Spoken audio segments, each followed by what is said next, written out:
what's up everyone?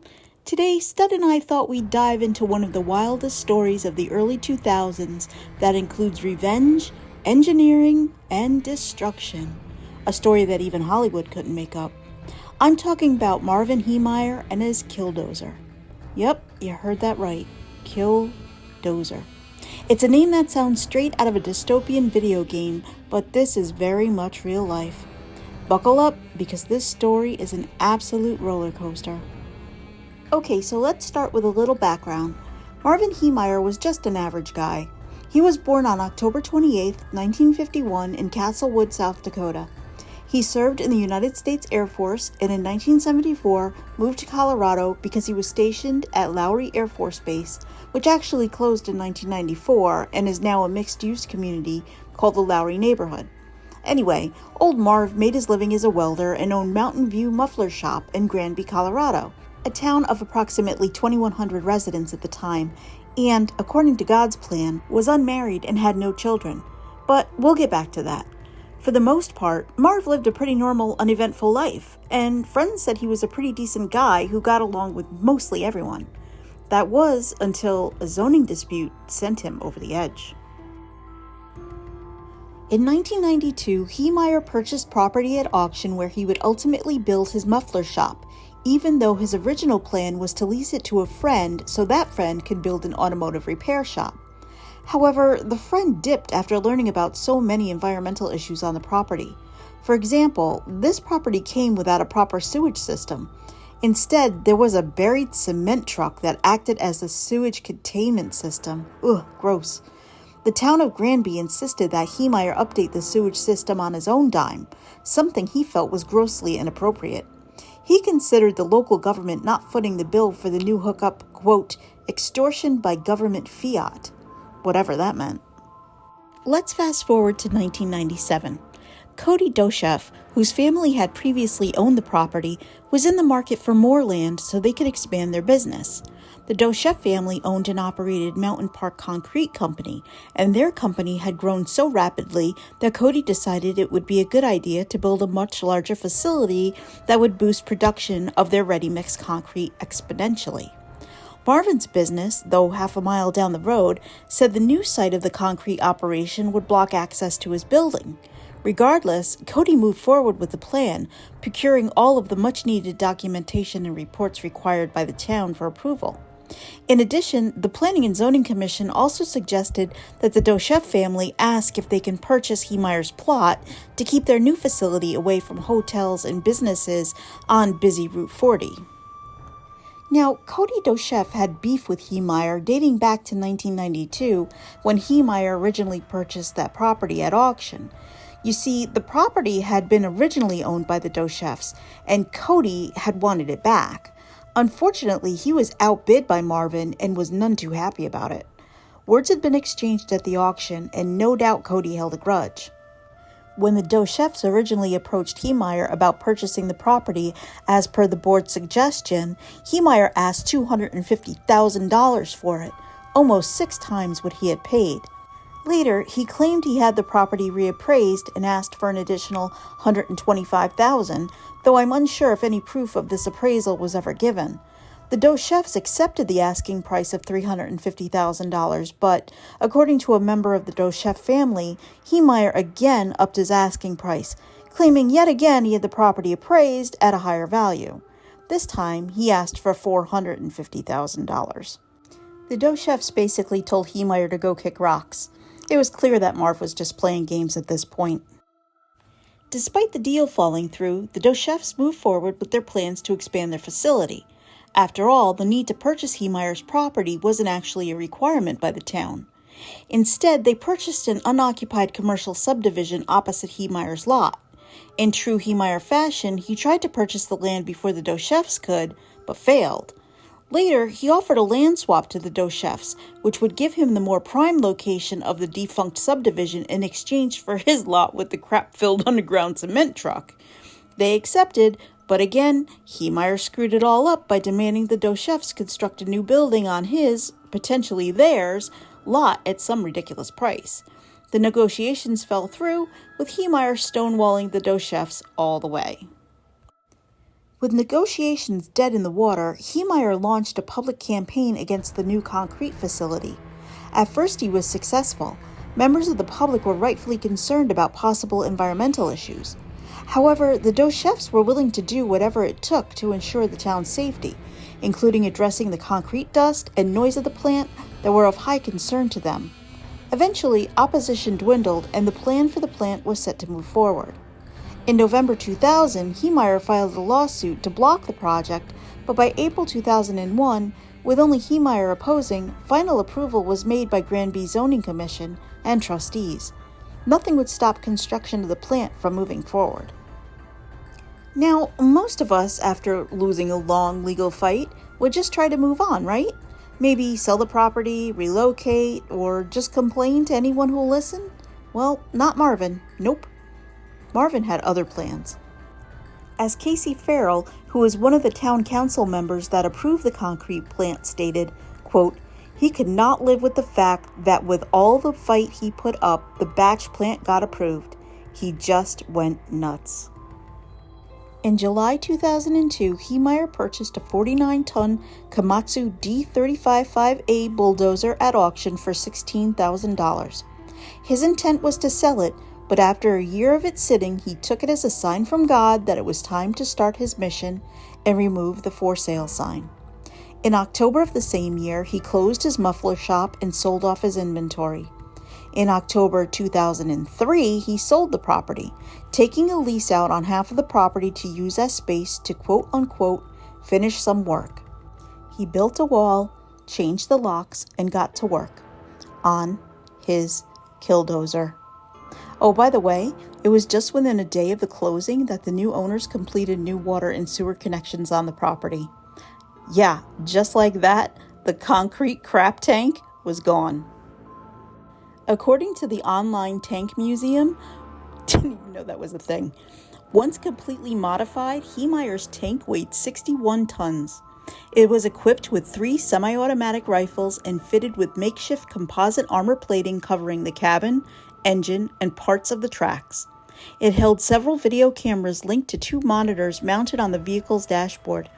The external cameras were protected by 3-inch shields of clear, bulletproof Lexcan glass. Compressed air nozzles were fitted to blow dirt and debris from the video cameras. The Killdozer was air-conditioned and contained enough food and water to last a week. Within the cockpit, Heemeyer carried 2 handguns, a 9mm and a .357 Magnum. According to some of Heemeyer's writings, he said he was surprised he was never caught constructing the dozer, especially with the 2,000-pound lift fully exposed. This was a part-time project over a 1.5-year time period. Apparently, several people had been by his lease section of the former muffler shop, and nobody seemed to notice the giant modified bulldozer just sitting there. On Friday, June 4, 2004, starting at around 2:15 p.m., Heemeyer began his rampage on the streets of Granby, Colorado.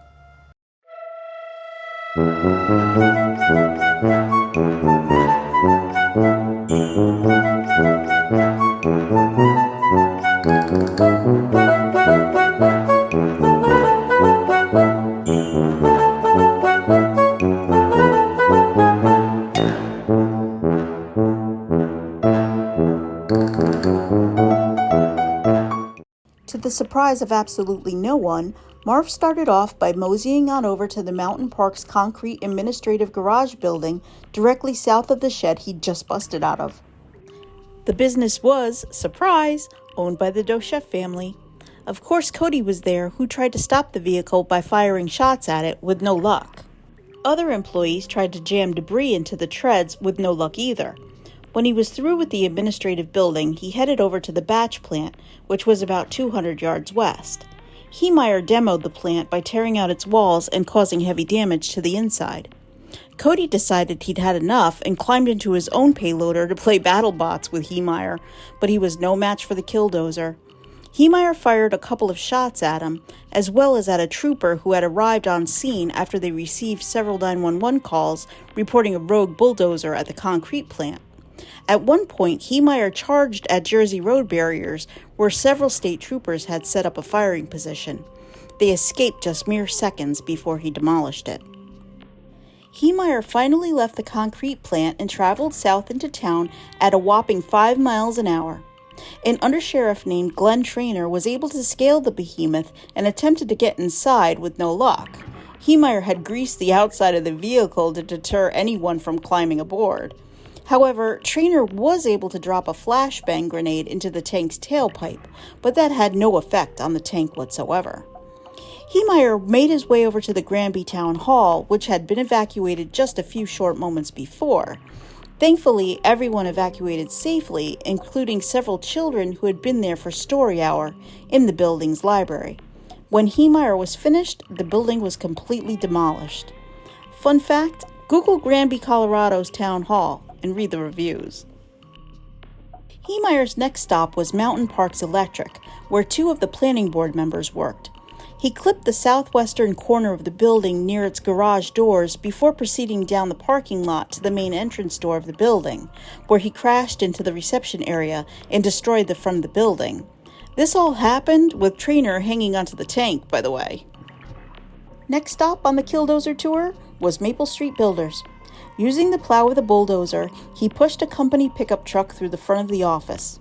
Heemeyer then drove over to the Liberty Savings Bank on East Agate Avenue, backing over a fire plug and damaging a stoplight, causing it to malfunction. At the bank, he crashed into the entrance pillars before taking aim at a corner office where a woman who was part of the zoning board worked. She was unharmed. On his way to his next stop, Heemeyer took out a few aspen trees that a fellow business owner had complained was hurting his business. Whether Heemeyer had heard that at a board meeting or not is up for speculation. Heemeyer then drove 3 more blocks toward the Sky High News building with the Granby police force jogging alongside him. They were unable to do anything to stop the impenetrable bulldozer, so why not get a few laps in, I guess? Anyway, Marv slammed the Killdozer directly into the front of the building, which was still occupied by 2 newspaper editors who had stayed behind to snap a few pics of the machine. However, after Heemeyer repeatedly backed in and out of the front of the building, they were forced to evacuate through the back of the building. The building eventually collapsed. Heemeyer then turned his attention to Thompson & Sons Excavating, run by the family of former Granby Mayor Dick Thompson. Thompson had passed away 3 years earlier, but that wasn't going to stop him from getting his revenge. He completely destroyed the home next door to Thompson & Sons, which was still occupied by Thompson's 82-year-old widow Thelma and their 2 daughters. They had evacuated and were unharmed. After giving the Thompson home the what for, Heemeyer then plodded on over towards the adjacent Xcel Energy service office building, crushing one of the company's pickups and severely damaging the front of the building. There was no stopping this war machine, despite the authorities' best efforts. Clark Brandstetter, Grand County's Road and Bridge Director, attempted to block the bulldozer using an earth mover, but it was no match for the Killdozer. Grand Lake Fire Chief Brett Howcroft used a 20-pound propane bottle fitted with a hose to pump propane gas into the vehicle's air intake, hoping to make the engine over-rev and blow up. It didn't work. Using a .50 caliber BMG rifle with armor-piercing ammunition, Sergeant Rich Gardner fired 6 shots at Heemeyer's creation, but the rounds simply bounced off the tank's reinforced armor plating. Once Heemeyer left the Xcel parking lot, he plodded on over to the Independent Gas Company facility. Once in the company's yard, he maneuvered the bulldozer to face some of the propane tanks on the property. Using the Killdozer's .50 caliber rifle, Heemeyer shot at some of the smaller propane tanks, then tried to hit some electrical transformers located on poles nearby. He then shot at some of the larger propane tanks. Thankfully, Heemeyer missed. Heemeyer then circled the tired Killdozer around the Wrangler tire store, tipping over a trailer and smashing up a couple of cars. Then he headed past the town's 7-Eleven and back onto Agate Avenue. In the next block, he maneuvered his tank onto the sidewalk and knocked off the front steps of the copycat printing office, where he had formerly worked. His main goal was the Gamble's store, which was owned by Casey Farrell, a former member of the Granby Town Board. He tore off the front of the store and plowed deep into the building's west side. By now, the Killdozer was checking out. The engine had been leaking hydraulic fluid and antifreeze for much of its journey throughout the town, and thick black smoke began billowing from its exhaust pipe. It also didn't help that he had dropped a tread into a small basement on the store's property, immobilizing it. Heemeyer had to turn the engine on and off. It eventually seized.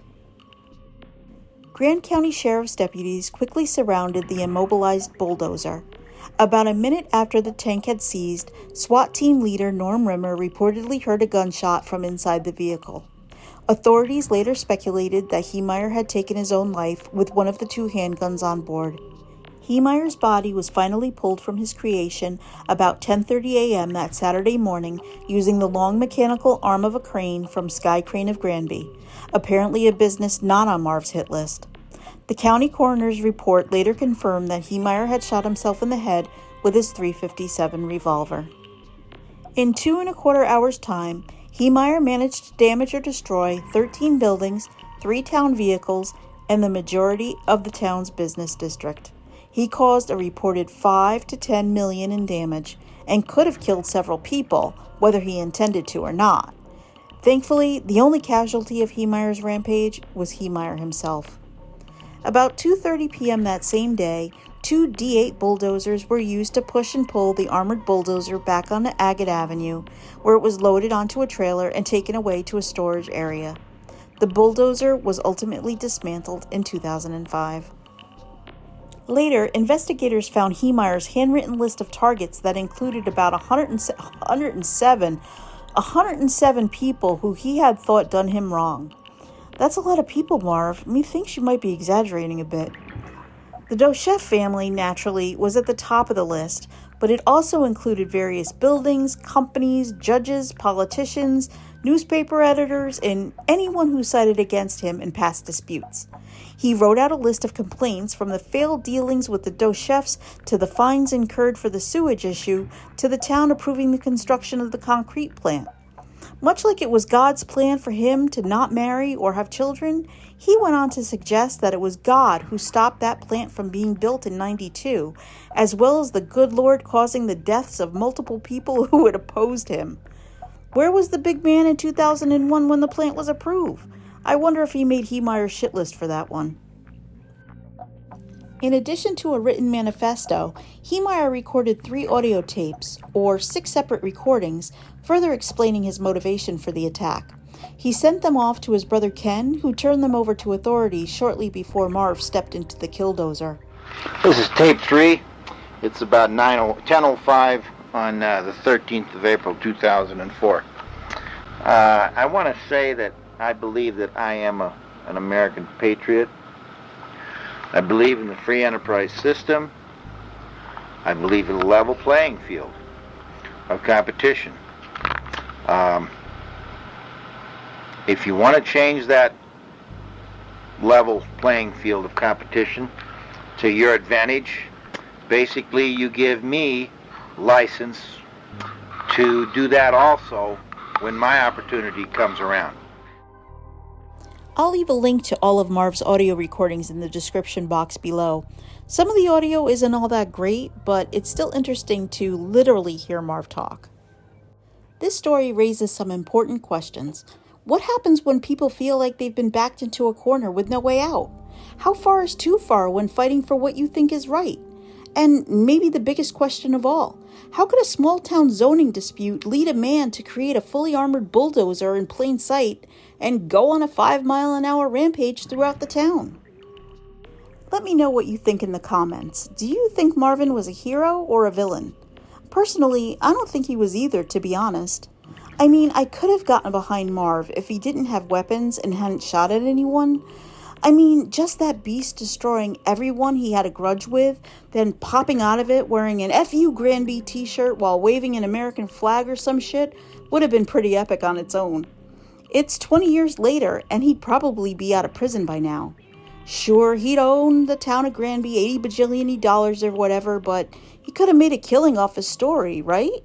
Imagine Marv on TikTok, or Big Brother, Dancing with the Stars, or even The Bachelor. He'd be swimming in adoration for sticking it to the man, that's for sure. Anyway, thanks for watching, you guys. Next week I'm coming back with something a little more current. So please subscribe, and don't forget to like this video if you dug it. TTFN. Ta-ta for now.